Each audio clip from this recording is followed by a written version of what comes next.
Bonjour, vous êtes bien sur la chaîne Papesse, je suis Eva. Aujourd'hui, nous allons faire les énergies pour la fin de l'année, c'est-à-dire ce qui va se passer un petit peu pendant les fêtes de fin d'année, sur Noël et Jour de l'An, même si nous savons déjà que ça ne va pas être particulièrement gai pour tout le monde. Mais bon, j'ai voulu quand même voir un petit peu ce que nous disaient les cartes. Alors, nous allons demander au tarot les énergies entre aujourd'hui, nous sommes le 13, et fin de l'année. Alors, le tarot, lui, n'est pas vraiment pessimiste. Il nous donne les étoiles. Les étoiles, c'est toujours une carte qu'en tant que tarologue, nous aimons bien. Ça apporte la providence. C'est aussi une carte qui indique la protection, qui parle beaucoup de tout ce qui est clairvoyance, au-delà. Et qui peut aussi, parce que dans les temps actuels, on a remarqué qu'il y a beaucoup d'énergie, il y a beaucoup de choses qui se passent au niveau de la spiritualité, et on découvre chaque jour que beaucoup de personnes se trouvent justement des dons de clairvoyance.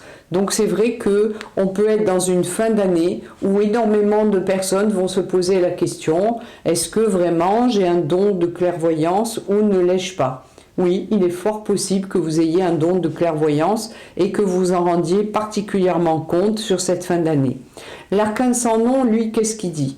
L'arcane sans nom, en général, c'est une carte qui indique qu'on fait table rase du passé.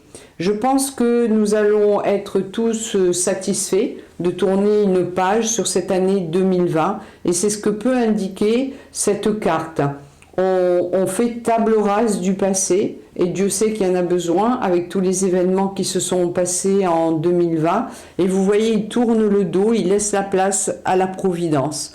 Espérons que ce sera vraiment le cas. En tout cas, la coupe nous donne déjà ses énergies.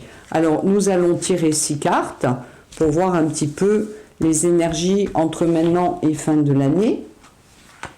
1, 2, 3, 4, 5 et 6. Alors, je vous le redis, il est bien évident que ce sont des cartes qui nous donnent un état général. Hein. Ça n'incombe pas tout le monde, c'est une généralité comme quand on fait l'astrologie. Alors, que nous disent les tarots? Les tarots ont l'air de nous dire, alors déjà, la première carte, l'amoureux, nous dit que ça va être encore une période un peu branle-bas de combat, et puis plus ou moins, on sait pas où on va, que fais-je.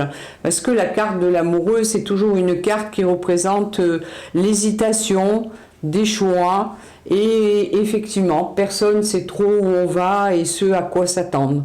Mais la papesse, qui est une carte qui représente le savoir, qui représente la sagesse, peut nous laisser supposer qu'on va vers une période peut-être de plus de sagesse, de plus de réconfort.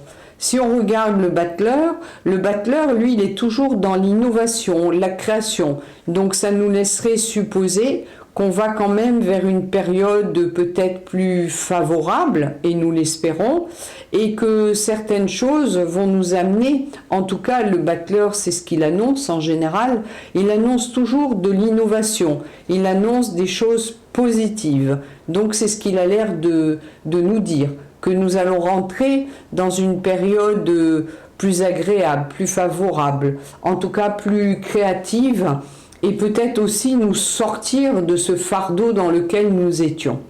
Le monde, c'est une carte que nous aimons beaucoup dans le tarot parce que c'est une carte des plus positives. Comme vous voyez, elle a le laurier, elle a les 4 éléments, elle a cette personne au milieu des lauriers, cette femme, donc elle représente souvent la victoire. Allons-nous vers une victoire?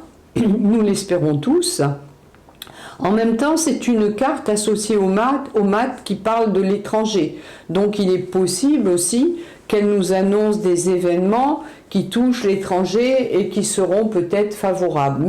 Mais tout n'est pas gagné du fait que notre jeu se termine par le diable.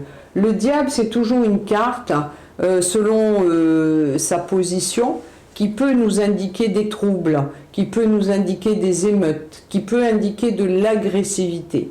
Donc, on dit bien que cette fin d'année, il peut y avoir un mix de bonnes choses.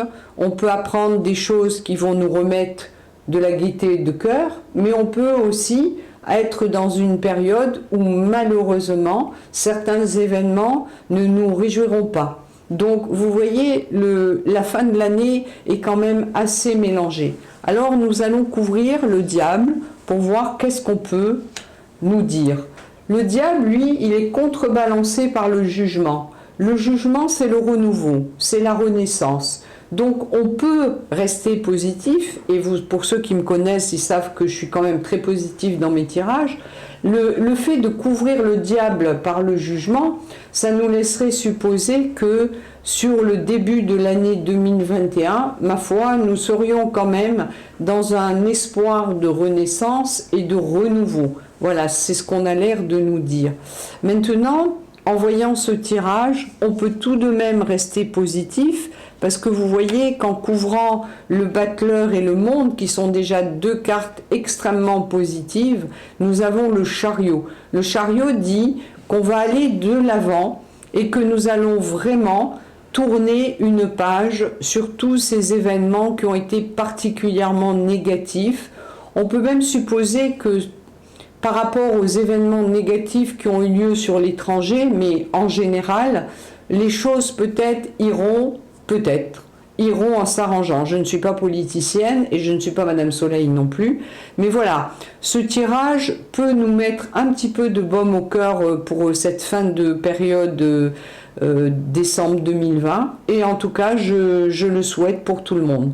Voilà, je vous dis à très bientôt sur la chaîne Papesse. N'oubliez pas de nous liker. Merci.